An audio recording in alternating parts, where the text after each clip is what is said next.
प्यारे दोस्तों नमस्ते। आइए हम सुनते हैं स्वर्ग लोक की दीपावली की कहानी। प्यारे दोस्तों कहानी को पूरा जरूर सुने। नारायण नारायण, सारा स्वर्ग लोक दीपों से जगमगा रहा है। कितना सुंदर वातावरण लग रहा है। नारद जी बोलते हैं, प्रणाम देवी लक्ष्मी। प्रणाम देवर जी नारद जी। नारद जी बोलते हैं, भगवान गणेश, भगवान कुबेर जी और सभी देवी देवताएं आज दीपावली का त्योहार मना रहे हैं। मेरा तो मन ये सब देखकर बहुत ही उत्साहित है। देवी लक्ष्मी, ये देखिए धरतीवासी आपको कितनी मिठाइयों के भोग लगा रहे हैं।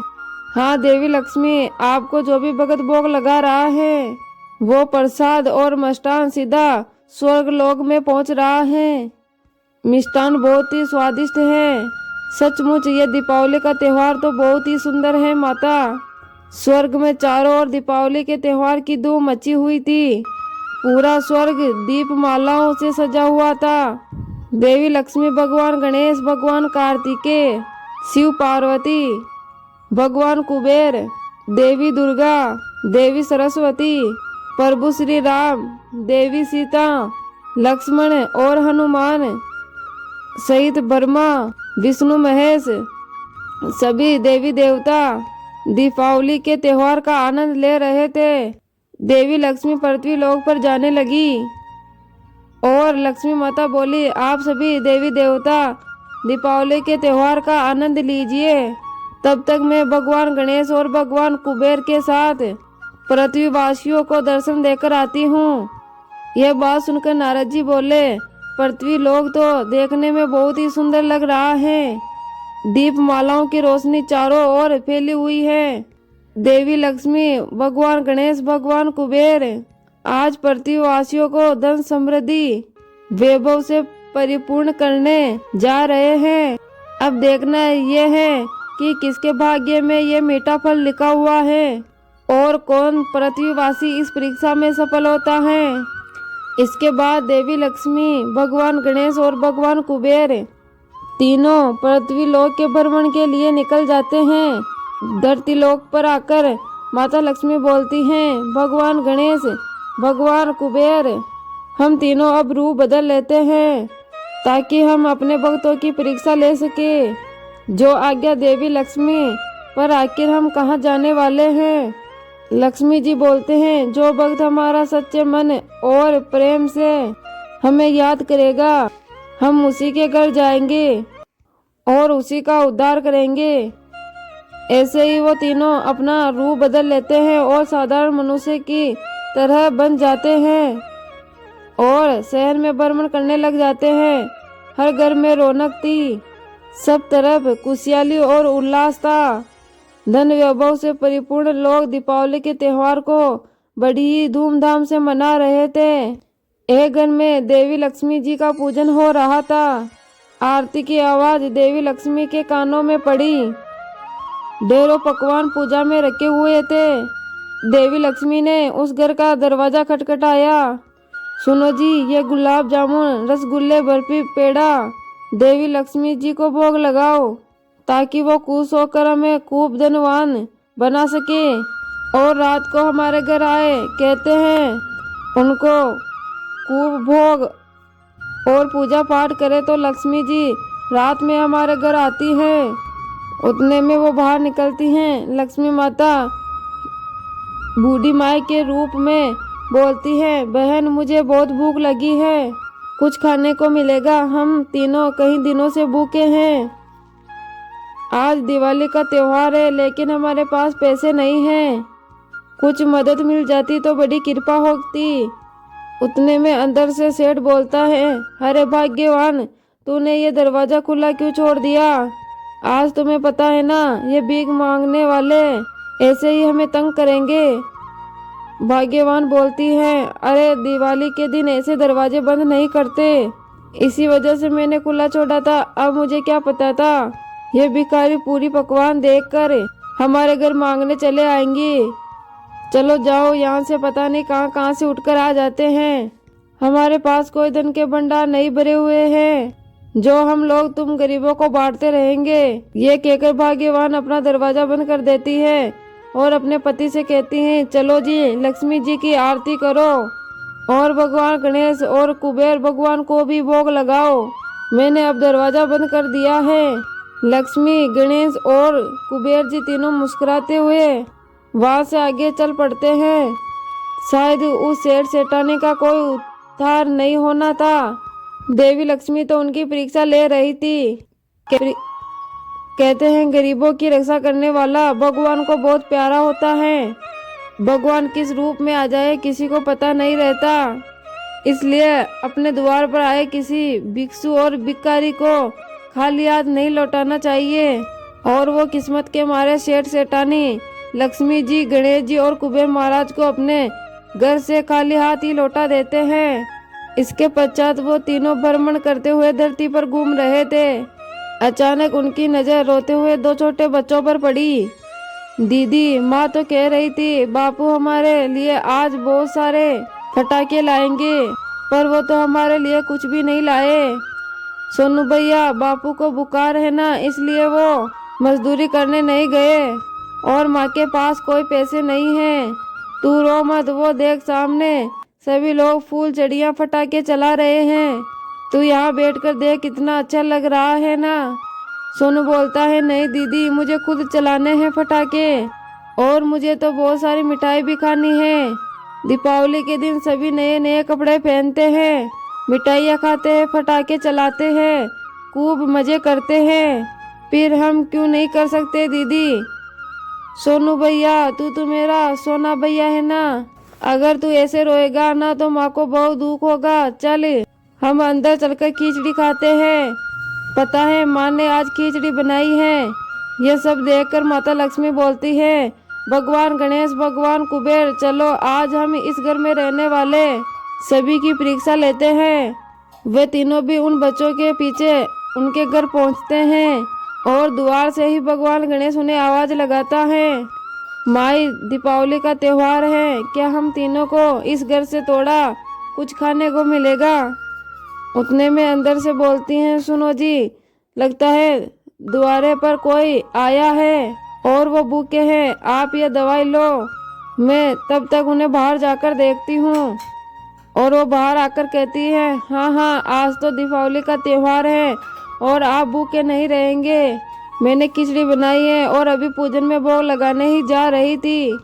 आप लोग कुछ देर तक विश्राम कीजिए, मैं दीपावली का पूजन कर लूँ, फिर आपको खिचड़ी का प्रसाद खिला दूंगी। लक्ष्मी बोलती है, हाँ बहन, कोई बात नहीं, तुम पूजन और आरती भी कर लो जब तक हम तीनों यहीं पर बैठे हैं। शीला और उसका पति सुरेश और दोनों बच्चों के साथ माता लक्ष्मी की पूजा और आरती करने लगते हैं। भगवान की लीला भी कितनी न्यारी है। आज साक्षात भगवान की पूजा में वो तीनों साक्षात वहाँ बैठे हुए थे। उसके पश्चात शीला खिचड़ी का भोग लगाकर तीनों को खाने के लिए खिचड़ी परोस देती है। शीला बोलती है, क्षमा करना अतिथि देव, आज प्रसाद में सिर्फ खिचड़ी ही बनाई है। क्या करूं, मेरे पति की तबीयत कुछ दिनों से ठीक नहीं है, इसलिए वो मजदूरी पर नहीं जा सके। मैं तो दीपावली के त्योहार पर देवी देवताओं को मिठाइयों का भोग भी नहीं लगा सकी। यह कहते कहते शीला की आंखों से आंसू बहने लगते हैं और देखते ही देखते माता लक्ष्मी, गणेश जी और कुबेर जी अपने असली रूप में आ जाते हैं। शीला अपने सामने साक्षात लक्ष्मी जी, गणेश जी और कुबेर जी को देखकर हैरान हो जाती हैं। यही तो चाहती थी कि आज के दिन हम तुम्हारे घर पर खिचड़ी का भोग खाने आए। देखो, तुम्हारा खिचड़ी का प्रसाद स्वर्ग में सभी देवी देवता प्रेम पूर्वक आनंद लेते हुए खा रहे हैं। वास्तव में शीला के हाथ से लगाया हुआ खिचड़ी का भोग स्वर्ग में सभी देवी देवताएं आनंद लेते हुए खा रहे थे। शीला, तूने प्रेम पूर्वक हम तीनों का स्वागत किया है, इसलिए हम तीनों तुम्हारे घर से कुछ ऐसे ही नहीं लौटेंगे। उसी पल तीनों देवी देवताओं ने अपने हाथ आगे किए और उनके हाथों में से सोने के सिक्के गिरने प्रारंभ हो गए और देखते देखते शीला की झोली सोनों के सिक्कों से भर गई। धन के भंडार बनने वाले देवी लक्ष्मी, रिद्धि सिद्धि के दाता गणेश जी और धन समृद्धि देने वाले कुबेर भगवान आज उस गरीब की कुटिया में खड़े थे। शीला की खुशियों का ठिकाना नहीं रहता। अब उसके परिवार के पास सब कुछ था। उन देवताओं के आने के बाद शीला की दिवाली खुशियों में बदल गई थी और ये नजारा देखकर स्वर्ग के सभी देवी देवताएं उनके ऊपर फूलों की वर्षा कर रहे थे। दीपावली का दिन था। सभी लोग दीपावली पर बाजारों में खरीदारी कर रहे थे और अपनों घरों को सजा रहे थे। गायत्री नाम की एक गरीब औरत जो अपने बीमार पति और अपने 2 बच्चों के साथ बड़ी ही मुश्किल से मजदूरी करके गुजारा कर रही थी। दीपावली के दिन मकान मालिक उसको घर खाली करने के लिए धमकी दे रहा था। देख गायत्री, आज मैं अपने घर का किराया लेकर ही जाऊंगा। तूने पिछले 5 महीने से मेरे घर का किराया नहीं दिया है। अभी का अभी मेरे घर का किराया दे, नहीं तो मैं अपने लड़कों को कहकर तुम्हारा सारा सामान बाहर फेंकवा दूंगा और तुझे और तेरे परिवार को घर से बाहर धक्के मारकर निकाल दूंगा। बोल दे रही है या नहीं? नहीं नहीं मदन लाल जी, ऐसा मत करो। त्योहार के दिन आप ऐसे अपने घर से निकाल दोगे तो मैं अपने बीमार पति और अपने बच्चों को लेकर कहाँ जाऊंगी?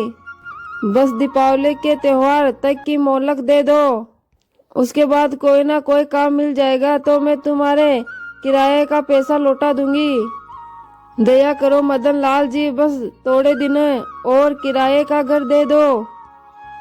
मदन लाल बोलता है, चल ठीक है, दीपावली के दिन की रात तक का टाइम दे रहा हूँ। दीपावली के अगले दिन मेरे घर का किराया मेरे हाथ पर रख देना। मैं जा रहा हूँ अभी। मकान मालिक 2 दिन की धमकी देकर वहाँ से चला जाता है। गायत्री बहुत परेशान हो जाती है। उधर उसके पति की तबीयत खराब थी। 1 साल पहले उसका पति बिल्कुल ठीक था, लेकिन अचानक एक दिन काम करते उसके हाथ पैर सुन्न हो गए और उसका शरीर काम करना बंद हो गया। गायत्री के पास इतने पैसे नहीं थे कि वो अपने पति का इलाज कहीं अच्छे हॉस्पिटल में करा सके। वो बड़ी मुश्किल से मजदूरी का काम करके अपने घर का खर्चा चला रही थी। दीपावली का दिन आ जाता है। उसके बच्चे सभी को दीपावली मनाते हुए देख रहे थे, लेकिन वो बहुत उदास थे। वो अंदर आके अपनी माँ को कहते हैं, माँ, हमें भी दीपावली का त्योहार बड़े ही धूमधाम से मनाना है। आप हमारे लिए नए कपड़े, मिठाई, फटाके कुछ भी लेकर नहीं आए हो। माँ, मुझे फूल चढ़ी भी चलानी है। मम्मी, मुझे भी सुंदर सुंदर दीपक जलाने हैं। अपने बच्चों की बात सुनकर गायत्री उदास हो जाती है और बोलती है, अपने बच्चों के लिए मैं ये सब कहाँ से लाऊं? मेरे पास तो सिर्फ एक ही दिन है और आज भी मैं मजदूरी नहीं करूं तो मदन के किराए का पैसे नहीं दे पाऊंगी। यह बात सुनकर उसका पति बोलता है, गायत्री, ये सब मेरे कारण ही हो रहा है। मेरी ऐसी हालत ना होती तो तुझे और बच्चों को ऐसी नौबत ना आती। ऐसे दिन कभी नहीं आते। गायत्री अपने पति की बात सुनकर बोलती हैं, आप अपने आप को दोष मत दो। आप थोड़ा ना जानते थे कि आपका तबीयत इतना खराब हो जाएगा। कोई नहीं, जब मुसीबत आ गई है तो इसका निकलने का रास्ता भी भगवान ने बनाया ही होगा। गायत्री मजदूरी के लिए बाहर निकली। शायद उसे दीपावली के दिन कोई काम पर रख ले। 1-2 जगह गायत्री ने बात की, लेकिन कोई भी उसे काम देने के लिए हाँ नहीं कहा। चलते चलते गायत्री एक बड़ी हवेली के बाहर रुकी। बहुत से नौकर काम साफ सफाई का कर रहे थे। गायत्री वहां आकर बोलती है, भैया, कोई काम मिलेगा? साफ सफाई हो या खाना बनाना हो, मैं सब कुछ कर लेती हूँ। नहीं बहन, अभी तो सारे काम हो चुके हैं। अभी तो किसी काम की जरूरत नहीं है। उतने में उस सेठ की पत्नी बाहर आती है और बोलती है, अजी, मैंने खाना बनाने वाले को बोला था, लेकिन वो अभी तक नहीं आई है। शाम को मेरी सहेली दीपावली पार्टी पे अपने घर आ रही है। और अब नौकरानी बोल रही है मेरे सास ससुर जी आ गए हैं शहर से, इसलिए मैं अब खाना बनाने नहीं आ रही हूँ और इस टाइम पर मना कर दिया। बताओ अब मैं कहाँ से खाने बनाने वाली को लाऊं? उसके पास पैसे भी होते तो मैं जबरदस्ती से उसे काम करा लेती, लेकिन अभी तक उसने कोई पैसे भी नहीं लिए थे, इसीलिए उसने मना कर दिया। अब आप भी बताओ मैं क्या करूँ राम? मुझे तो कुछ समझ ही नहीं आ रहा है। दीपावली पर सब बिजी हैं, कोई भी खाना बनाने के लिए हाँ नहीं बोल रहा है। उतने में राम बोलता है एक सेकंड बहन, तुम काम के लिए बोल रही थी ना, तुम इतने लोगों का खाना बना लोगी? चाहो तो मैं इसके तुम्हें अच्छे पैसे दे दूंगा। गायत्री बोलती है हाँ हाँ भैया मैं बना लूंगी, आपकी बड़ी ही मेहरबानी होगी। संगीता ये बोल रही है कि बना देगी, तुम इनसे ही ये खाना बनवा लो। नहीं राम इनसे नहीं, एक बार इसका हुलिया तो देखो, ये कैसी है, फटी सी साड़ी पहनी हुई है, देखो कितनी गरीब है। मैं नहीं बनवाऊंगी इनसे खाना, मैं अभी किसी अच्छे शेफ को बुक कर देती हूँ, रहने तो मैं अपने आप ही कर लूंगी। राम बोलता है कोई बात बहन जी, आप रहने दीजिए, हमारे घर कोई काम नहीं है। गायत्री की आंखों में आंसू थे, उसे पूरा दिन कोई काम नहीं मिला, वो रोते हुए घर आ जाती है। शाम के समय हर कोई दीपावली का त्योहार मना रहा था, पर गायत्री के बच्चों की आंखों में आंसू थे। सभी लोग अपना अपना त्योहार मनाकर घर के अंदर जाकर सो गए, पर बिट्टू और पिंकी अपने घर की चौखट पर बैठे बैठे रो रहे थे। उन्होंने दीपावली का त्योहार का कोई भी आनंद नहीं लिया था। रात में गणेश जी और लक्ष्मी जी दीपावली की रौनक देखने के लिए धरती लोक का भ्रमण कर रहे थे। तभी उनकी नजर अपनी चौखट पर बैठे बिट्टू और पिंकी पर पड़ी। यह देखकर गणेश जी बोलते हैं माता, हर घर में दीपावली की रौनक है, लेकिन ये दोनों छोटे बच्चे इतने उदास हैं, हमें कुछ करना होगा माता। हाँ पुत्र, दीपावली की रात को हम इसीलिए तो भ्रमण के लिए निकलते हैं, ताकि हम दीपावली के दिन हर घर में जहाँ हमारी पूजा होती है वहाँ हम धन की वर्षा कर सके, उन्हें सुख समृद्धि प्रदान कर सके। हम इसीलिए तो दीपावली मनाने के लिए धरती लोक पर आते हैं। गणेश जी बोलते हैं माता, दीपावली की रात हमारे सभी भक्तों के लिए बहुत ही फलदायी होती है। इन बच्चों के उदास चेहरे अब मेरे से देखे नहीं जा रहे हैं, अब हमें इन्हें अपना आशीर्वाद प्रदान करना ही चाहिए, ताकि ये बच्चे भी दीपावली का त्योहार बड़ी खुशियों से मना सके। ठीक है फिर तो अपना रूप बदल लेते हैं। भगवान गणेश जी और माता लक्ष्मी अपना रूप बदल लेते हैं। गणेश जी एक छोटे से सुंदर बालक के रूप में धारण हो जाते हैं और माता लक्ष्मी एक सुंदर सी स्त्री का रूप ले लेती है, और फिर वो दोनों उन बच्चों के पास जाते हैं। अरे बच्चों, आज तो दीपावली का त्योहार है, तुम दोनों दीपावली क्यों नहीं मना रहे? आज दीपावली के दिन तुम दोनों इतने उदास क्यों हो? तभी छोटे बच्चे बोलते हैं, माँ कहती है हमारे पास दीपावली मनाने के लिए पैसे नहीं हैं और कल हमें यह घर भी छोड़ना है, इसलिए हमारे माँ बापू बहुत ही चिंता में हैं। पिंकी बोलती है वो कल अंकल पैसे लेने आ जाएंगे और माँ ने अभी तक पैसों का कोई इंतजाम नहीं किया है और माँ को कोई काम भी नहीं मिला है, इसलिए हम दोनों बहुत ही उदास हैं और अपनी चौखट पर बैठे बैठे रो रहे हैं, और मेरी माँ भी अंदर बहुत रो रही है। गणेश जी बोलते हैं अरे हमारे होते हुए तुम दिवाली ना मना पाओ, ऐसा कैसे हो सकता है भला, तुम दीपावली जरूर मनाओगे। लक्ष्मी माता बोलती हैं चलो हम सब मिलकर दीपावली मनाते हैं। तभी छोटे बच्चे बोलते हैं आप हमारे घर पे चलो, हम अपने माता पिता से आपको मिलवाते हैं। बच्चे भगवान गणेश और माता लक्ष्मी को अंदर अपने घर में लेकर जाते हैं। माता लक्ष्मी और गणेश जी देखता है कि गायत्री का पति बिस्तर पर लेटा है और गायत्री मंदिर में हाथ जोड़कर लक्ष्मी गणेश जी के सामने रो रही है और लक्ष्मी जी और गणेश जी को कहती जा रही है मैं कल सुबह तक कैसे पैसे दूंगी, मुझे तो कुछ समझ में नहीं आ रहा, मेरी प्रार्थना सुनो, हे प्रभु मेरी सहायता करो। मदन लाल कल मुझसे अपना घर खाली करवा देगा और मेरे से अभी तक पैसों का कोई इंतजाम भी नहीं हुआ है, आप तो धन वैभव धन समृद्धि सुख देने वाले हो। आज के दिन आप दोनों की पूजा करने से भक्तों के भंडार भर जाते हैं। कहते हैं आज की रात आप अपने भक्तों के घर जरूर ही आते हैं। मुझ गरीब पर भी अपनी कृपा करो, भगवान मेरी प्रार्थना सुनो। उतने में उनके बच्चे बोलते हैं, माँ देखो कौन आया है, ये हमारे साथ दीपावली का त्योहार मनाने आए हैं। गायत्री उनको देखकर बोलती है, आपको मैंने पहचाना नहीं। लक्ष्मी माता बोलती है, गायत्री तुम हमें ही तो याद कर रही थी, देखो तुम्हारी प्रार्थना स्वीकार हो गई। पुत्र गणेश, अब हमें अपने रूप में आना चाहिए। माता लक्ष्मी और भगवान गणेश अपने रूप में आ जाते हैं। गायत्री अपने घर में गणेश जी और माता लक्ष्मी को देखकर हैरान हो जाती हैं और वह उनको देखकर खुशी से रो पड़ती है। माता लक्ष्मी और गणेश जी भगवान अपनी शक्ति से गायत्री के घर को सुख समृद्धि और धन वैभव से भर देते हैं। सुंदर सुंदर ताल और मिठाइयों से पकवान सज जाते हैं। पूरा घर दीपावली के दियों से जगमगा रहा था। गायत्री का पति जो बहुत समय से बीमार था, उस पर भी गणेश जी भगवान अपनी कृपा करते हैं और उसकी तबीयत एकदम ठीक हो जाती है। ढेर सारे सुंदर सुंदर कपड़े थाल में सजे हुए थे। लक्ष्मी जी और गणेश जी ने गायत्री के घर को खूब धन दौलत से भर दिया।